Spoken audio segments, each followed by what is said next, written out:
అందుతుంది. మరి కాల్షియం ఉండే మంచి ఆహారాలు, మినరల్స్ బాగా ఉన్న మంచి ఆహారాలు అంటే సబ్జా గింజలు. పాల కంటే 6 టైమ్స్ కాల్షియం ఎక్కువ సబ్జా గింజల్లో. మరి అలాంటి సబ్జా గింజలు చలువ చేస్తుంది అని వేసవికాలం నీళ్ళల్లో వేసుకు తాగుతూ ఉంటారు. కొన్ని డ్రింక్స్లో సబ్జా గింజలు వేసుకు తాగుతూ ఉంటారు. మరి అది చలువ చేస్తుంది అనేది వాస్తవమో కాదో కానీ మరి అందులో ముఖ్యంగా ప్రధానంగా క్షారగుణాన్ని కలిగించే అద్భుతంగా ఉన్నాయి. ఆ క్షారగుణమే చలవ రూపంలో మన పెద్దలు చెప్తూ ఉంటారనమాట.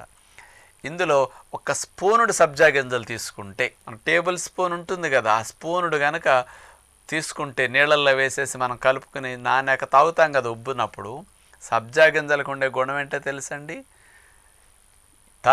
బరువు కంటే 7-8 రెట్లు బరువు ఎక్కువ నీటిని పీల్చుకుంటాయి అన్నమాట. అది అంటే సబ్జా